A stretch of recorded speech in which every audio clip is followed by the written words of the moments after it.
Bonjour Docteur Causon. Merci d'être avec nous aujourd'hui. C'est toujours un plaisir de partager des moments avec vous. Vous avez eu la gentillesse d'accepter de réaliser avec moi cette série de podcasts. Vous êtes médecin immunologue à la retraite depuis fin juillet 2024. Vous avez traité à l'hôpital Édouard Herriot de Lyon plus de 5000 patients dont nous faisons partie. Des patients qui aimaient vous appeler dans la salle d'attente, c'est ce qu'on partageait ensemble. Le médecin des causes perdues, et on va découvrir dans cette série de podcasts que ce titre est justifié. Vous êtes spécialisé dans la fatigue et tout particulièrement la fatigue chronique qui est commune à différentes pathologies, elles aussi chroniques, telles que le syndrome de fatigue chronique, appelé aussi encéphalopathie myalgique, la fibromyalgie, le syndrome d'Hashimoto et d'autres pathologies que nous citerons au cours de ces épisodes.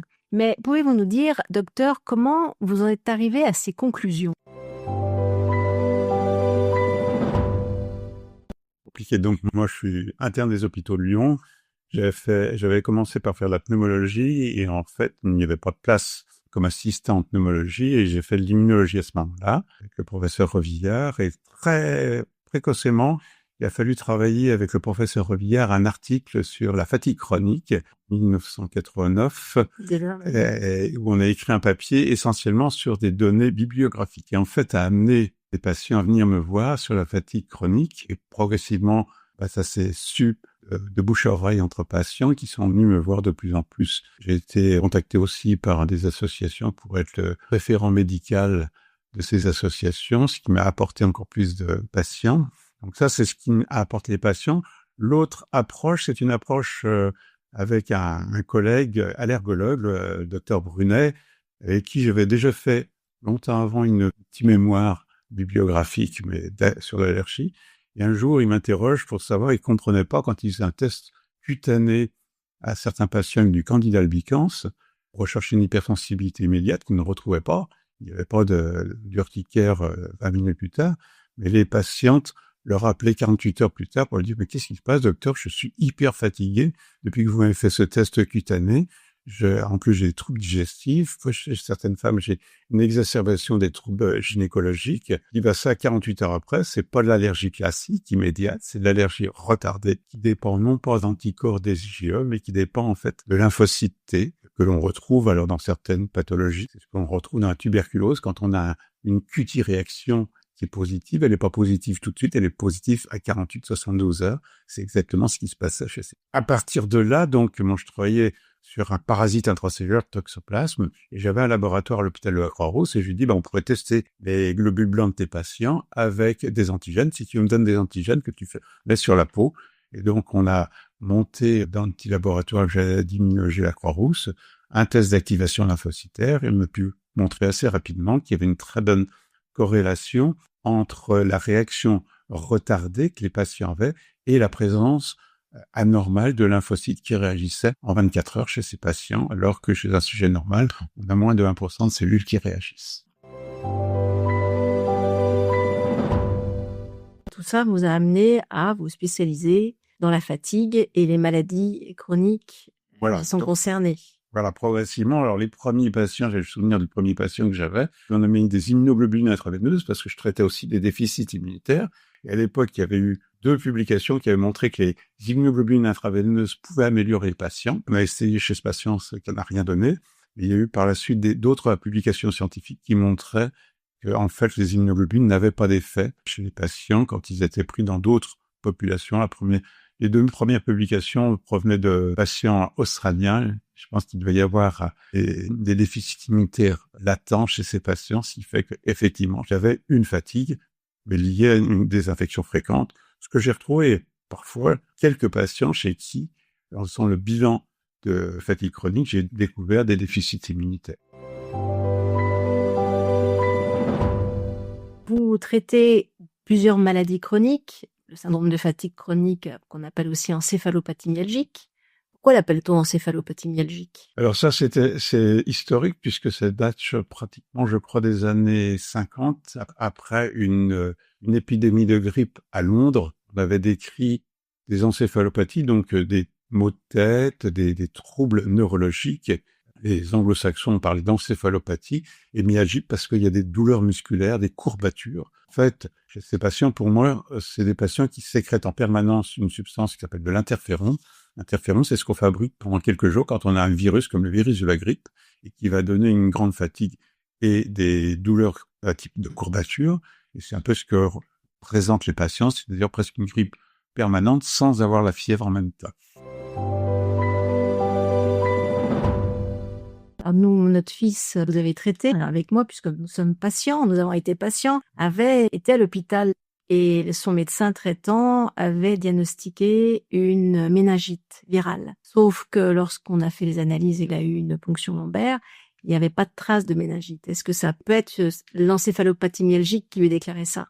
Alors, Ces symptômes. oui, il y a des céphalées importantes qui peuvent aller jusqu'à des signes avec des vomissements éventuellement et une inflammation sans qu'on ait de lymphocytes. Pour parler de méningite, il faut qu'il y ait présence de lymphocytes en fait dans le liquide céphalorachidien à la ponction lombaire. Il n'avait pas été le cas donc pour votre fils apparemment. Mais ça n'empêche, il y avait des céphalées, je pense, très importantes, une grande fatigue, des troubles neurocognitifs, vraisemblablement. Oui, de la vue, enfin, un migraine, enfin, des douleurs, oui, qui laissaient supposer que c'était une méningite. Oui. Voilà. Mais sans avoir ce que l'on voit parfois dans d'autres circonstances. Hein. On a des méningites dites aseptiques parfois quand il y a des réactions inflammatoires. On le voyait par exemple quand on injectait trop rapidement certaines immunoglobulines chez les patients qui ont des déficits immunitaires. Il n'y a pas de méningite, mais ils ont une réaction méningée. On va parler de réaction méningée sans infection virale ou bactérienne quand il y a des méningites septiques. Donc cette méningite virale qui n'en était pas une, j'avais consulté quelqu'un qui m'avait dit que ça pouvait être comme il avait le toxoplasmose, le virus du toxoplasme qui aurait passé la barrière encéphalite. Merci. Alors, est-ce que c'est possible? Le toxoplasme n'est pas un virus, mais un protozoaire, c'est assimilé à un parasite qui est intracellulaire et qui va passer en fait la barrière encéphalique. Alors, le toxoplasme chez un sujet en bonne condition ne pose en général pas de problème. Ça pose en fait des problèmes essentiellement chez la femme enceinte parce qu'il y a un risque de passage à l'enfant de toxoplasmose congénitale qui peut toucher le cerveau, en particulier avec des calcifications. C'est ce qu'on voyait beaucoup avant la surveillance que l'on a maintenant depuis 1975 en France pour la toxoplasmose. Mais donc, ça va donner une encéphalite toxoplasmique. On retrouve chez les patients qui ont eu une toxoplasmose connue, inconnue, la présence en fait de kystes toxoplasmiques dans le cerveau et dans les muscles. Donc, ça peut être une forme de révélation en fait d'un syndrome de fatigue chronique. Et comment savoir quelles analyses? J'allais dire peu importe. Le syndrome de fatigue chronique, c'est un syndrome de fatigue post-infectieux en général. C'est-à-dire qu'il y a une infection qui a stimulé le système immunitaire et le système immunitaire est resté hyper réactif à d'autres antigènes bactériens ou de levure qui sont présents chez le sujet.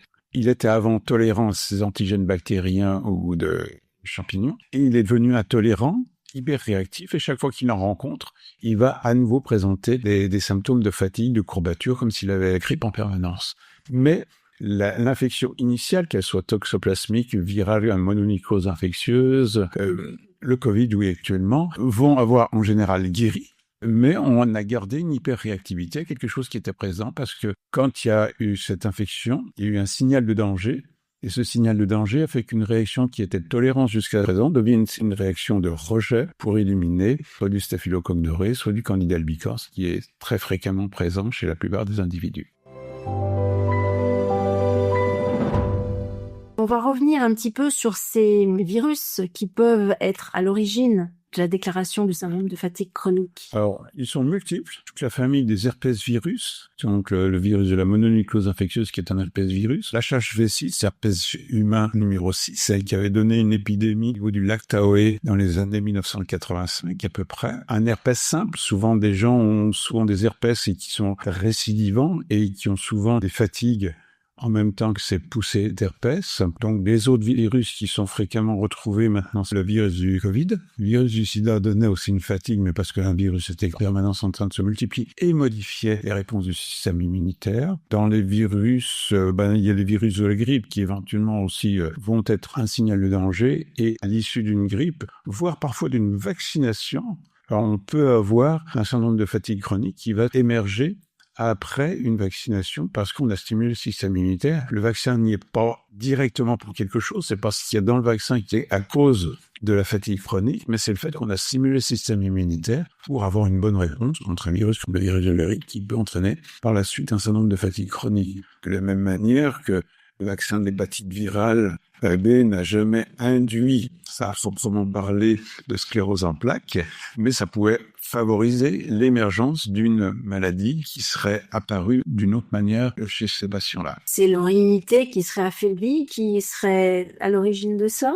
En général, c'est pas un affaiblissement, c'est plutôt une hyperréactivité, une sorte d'allergie qui est révélée par un signal de danger lié au virus. Il n'y a pas moyen de mesurer ça avant de faire un vaccin, avoir des analyses de sang? Non, dans ma expérience, les gens qui avaient avant l'émergence du syndrome de fatigue chronique, ils toléraient tout à fait du staphylocoque qu'on a tous dans le nez. Ils avaient eu des infections à staphylocoque, ils avaient eu parfois des candidoses sans faire de réelles réactions anormales, alors qu'ils deviennent hyper réactifs à ces antigènes. Dans les causes possibles, il y a des causes bactériennes, ça peut être des staphylococci, et puis il y a la borréliose avec la maladie de Lyme qui donne là aussi très souvent des syndromes de fatigue chronique post-Lyme. Si la maladie bactérienne est bien traitée, il n'y a plus de borrelia et il faut surtout pas traiter les patients pendant 6 mois à 12 mois ou à 24 mois comme on fait parfois parce que c'est des antibiotiques qui vont déséquilibrer complètement les flores intestinales. Il a été montré d'ailleurs par une belle étude hollandaise que 3 semaines de traitement bien conduit ne font pas moins bien que 6 mois de traitement avec des antibiotiques et qu'en 3 semaines avec de bons antibiotiques on élimine la borréliose. Mais ça ne veut pas dire qu'on élimine l'hyperréactivité qui est née du fait que la borréliose a été un signal de danger jusqu'à ce qu'elle soit traitée. Et toxoplasmose ou mononucléose, il n'y a pas vraiment de traitement? Alors, toxoplasmose, en général, il n'y a pas besoin de traitement. Il n'y a que lorsqu'il y a, soit chez la femme enceinte, on peut traiter. On a des antibiotiques qui sont efficaces. Les macrolides sont efficaces sur le toxoplasme. Et chez le patient qui a un déficit immunitaire, on voyait des toxoplasmoses graves chez un sujet non enceint avec l'infection par le virus du sida, où on a vu des toxoplasmoses pulmonaires ou cérébrales dans les années 85-90. Si vous le voulez bien, on va aborder la maladie de Lyme. Oui, alors la maladie de Lyme, c'est une infection à une bactérie un peu particulière, une leptospirose, la borréliose, qui est transmise par un vecteur lactique lors d'une morsure et d'un repas sanguin. Et donc, c'est un proche parent, cette maladie, c'est une proche parent de la syphilis. C'est le même type de bactérie, des spirochètes. D'accord. C'est une maladie qui va donner donc des formes aiguës, donc dans les jours qui suivent une morsure avec un érythème migrant local, parfois qui sera inapparent, qui va guérir spontanément pour les patients s'ils ne sont pas traités, mais ils vont conserver en fait le spirochète et qui peut donner par la suite des fatigues et des neuroborrélioses avec des atteintes neurologiques et des atteintes aussi articulaires. La maladie de Lyme, le mieux quand on a une suspicion après une morsure, c'est de la traiter le plus tôt possible avec des antibiotiques. Et même lorsqu'on a une neuroborréliose, on va traiter par des antibiotiques et normalement avec un traitement bien conduit, 3 semaines de traitement vont permettre d'éradiquer la bactérie, la Borrelia. Ça ne veut pas dire qu'on va ne plus avoir de symptômes. Très souvent, les patients que je voyais qui avaient une maladie de Lyme, parfois avaient été bien traités, parfois même trop longtemps. J'ai vu des patients qui avaient eu 2 ans d'antibiotiques.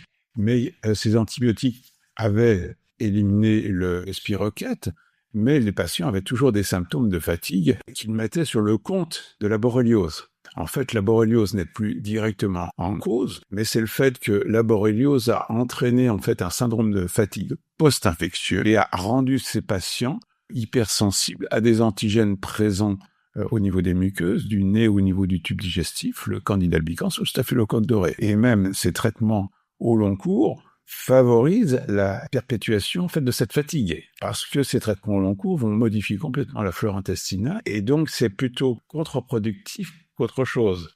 Donc, une maladie de Lyme doit être traitée initialement par un bon traitement antibiotique. Alors, il y a plusieurs traitements qui sont faits en général par des infectiologues. Et donc, 3 semaines de traitement suffisent. Il y a eu une publication scientifique qui a montré qu'il n'y avait pas de gain à faire plus longtemps. Les résultats étaient identiques entre 3 semaines de traitement et 6 mois de traitement.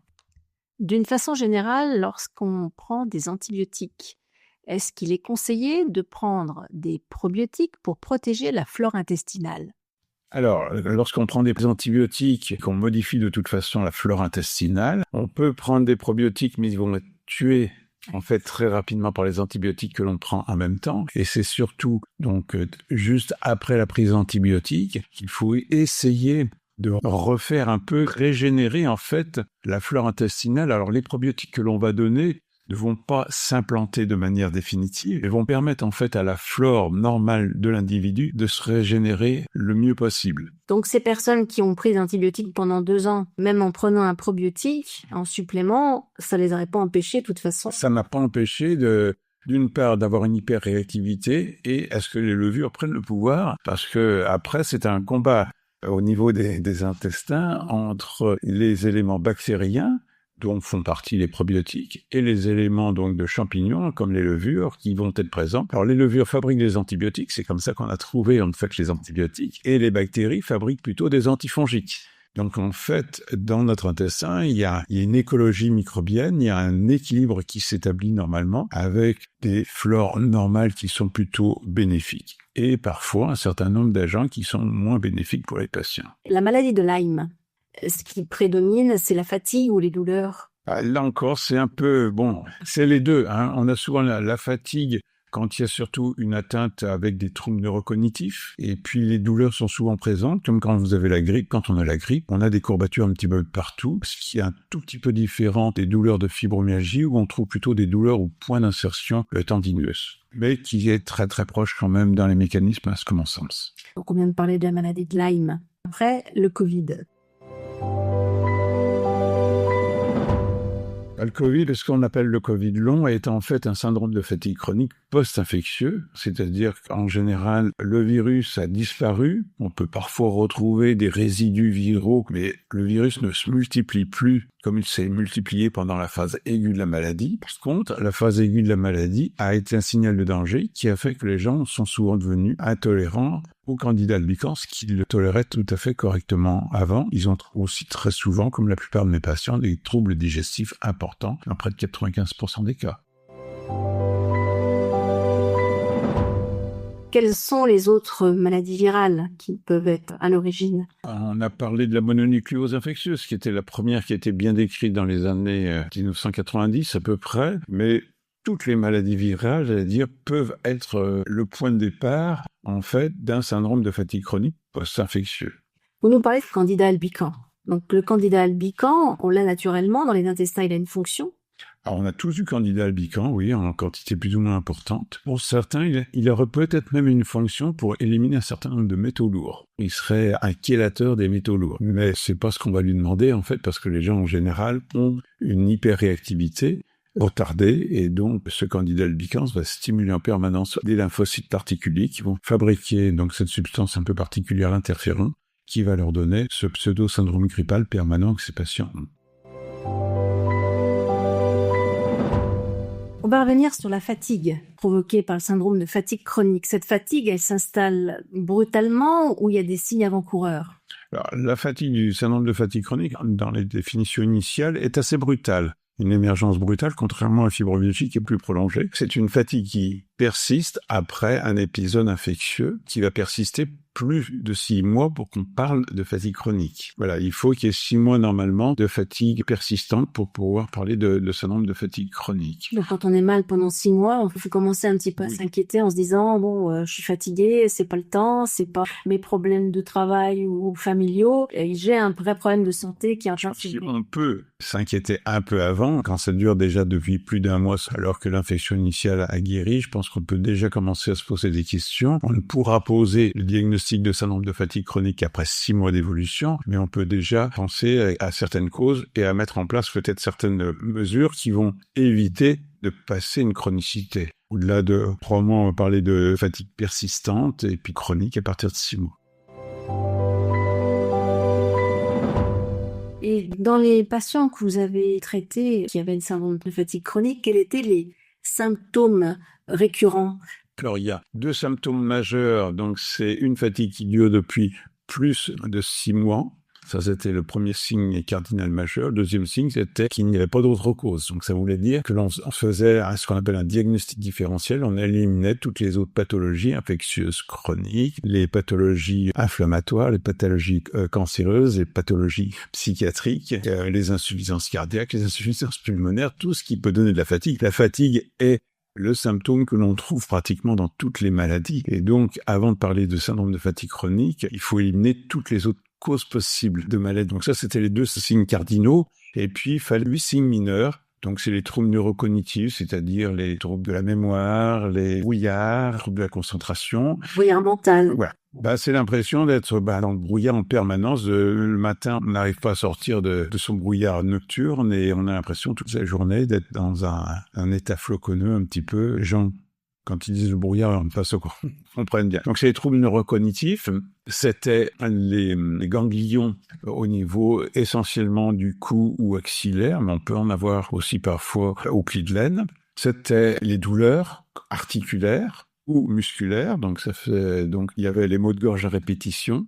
Une fatigue qui dure plus de 24 heures après un exercice modéré. Vous faites un exercice, vous allez marcher 500 mètres, même pour certains, prendre une douche et vous en avez pour plus de 24 heures à vous remettre. Donc ça, ce sont les signes mineurs. Il en fallait 4 sur 8 pour pouvoir parler de syndrome de fatigue chronique. Les nouvelles définitions qui datent de 2015 mettent plus l'accent sur ce malaise post-effort qui survient après un effort physique ou intellectuel avec des gens qui vont faire ce qu'on appelle souvent des crashs, c'est-à-dire qu'ils font un effort physique ou intellectuel qu'ils sont capables de faire. Ils vont avoir quelques temps après, quelques heures ou le lendemain, un effet de grande fatigue qui peut durer là plusieurs jours, voire plusieurs semaines pour certains patients. Donc c'est ce notion de malaise post-effort qui est devenue, primordiale actuellement dans le diagnostic de fatigue chronique. Ce qui va peut-être faire un peu la différence de la fibromyalgie où on ne va pas avoir ce malaise post-effort. On va revenir sur la fibromyalgie, mais avant, parmi les symptômes du syndrome de fatigue chronique, le sommeil,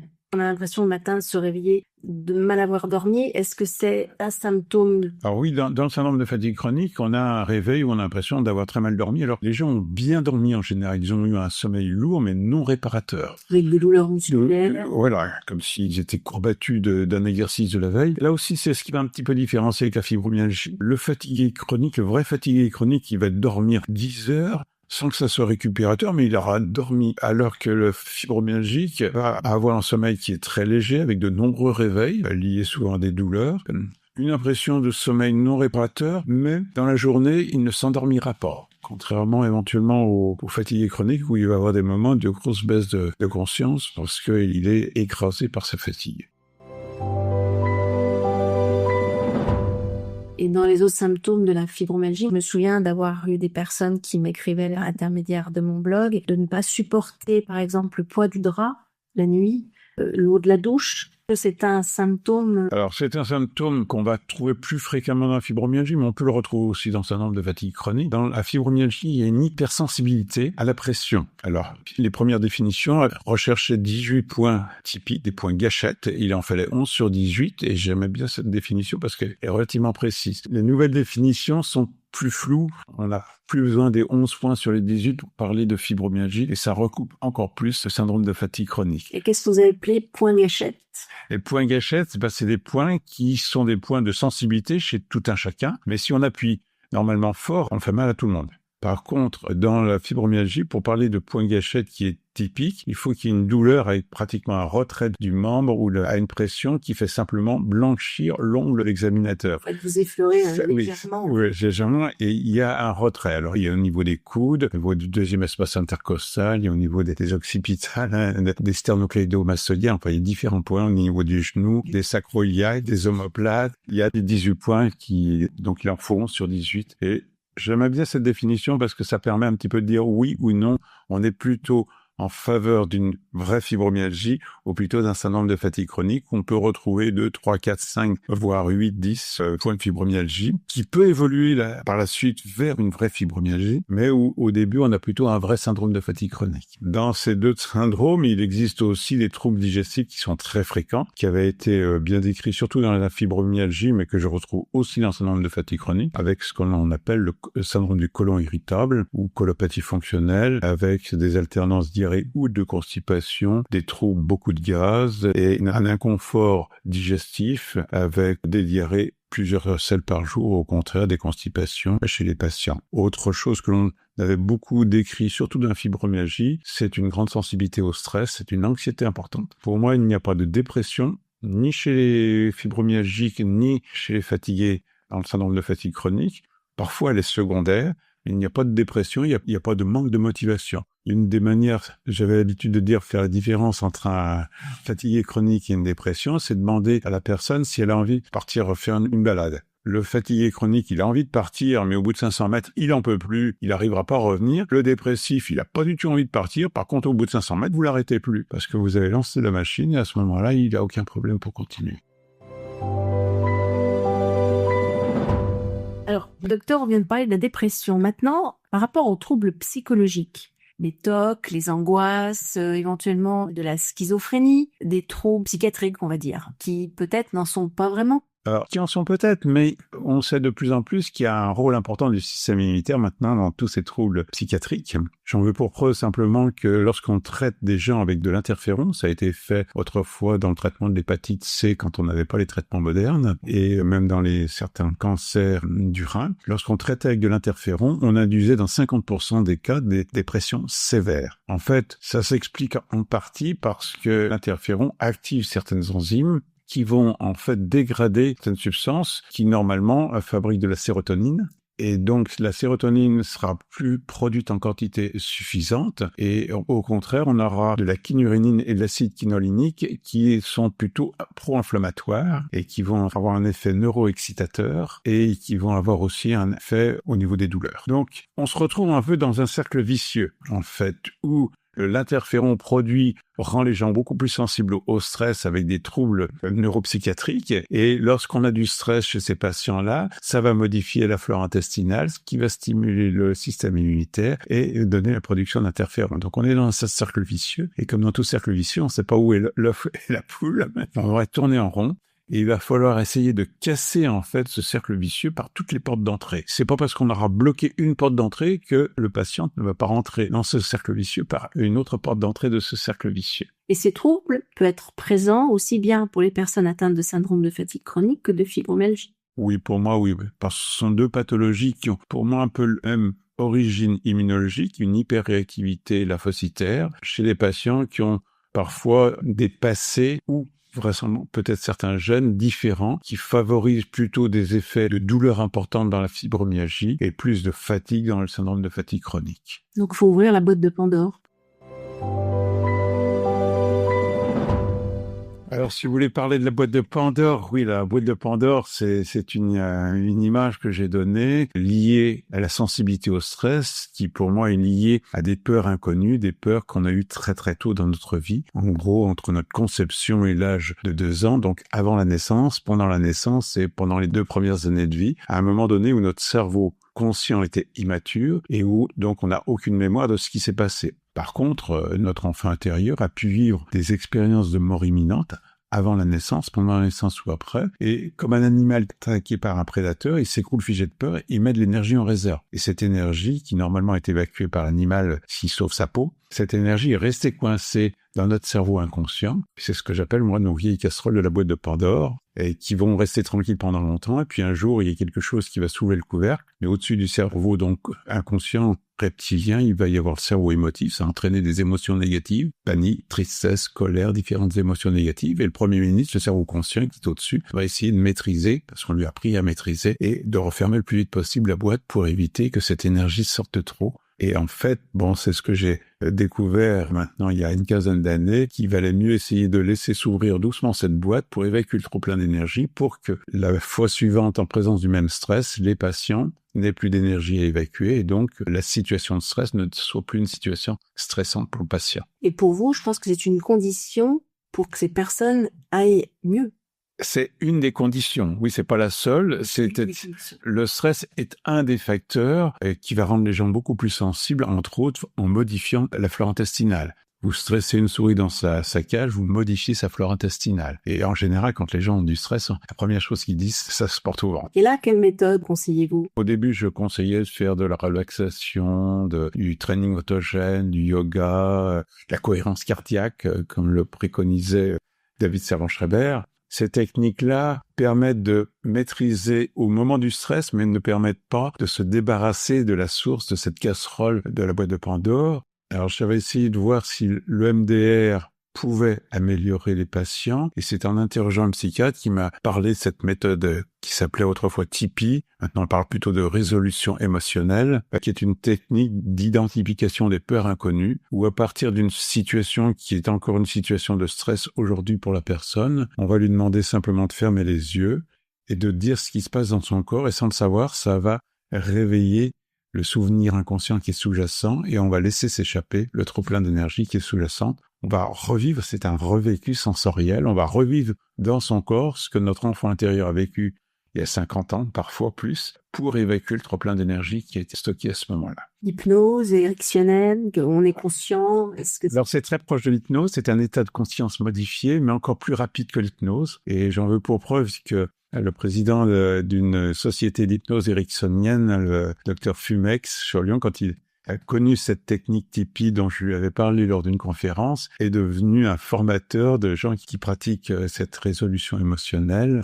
Il a plutôt basculé sous l'angle de résolution émotionnelle que de continuer de faire de l'hypnose, à ma connaissance. Donc TIPI, on en reviendra plus précisément dans un épisode où vous nous expliquerez comment faire. Bien. Merci Dr Cauzon encore pour avoir accepté de faire ces podcasts. C'est avec plaisir que nous aborderons, je pense, la prochaine fois, tous les mécanismes qui permettent de mieux comprendre comment s'installe cette fatigue pour par la suite mieux la traiter, parce que là aussi il y aura tout un versant important. Merci beaucoup. Au revoir.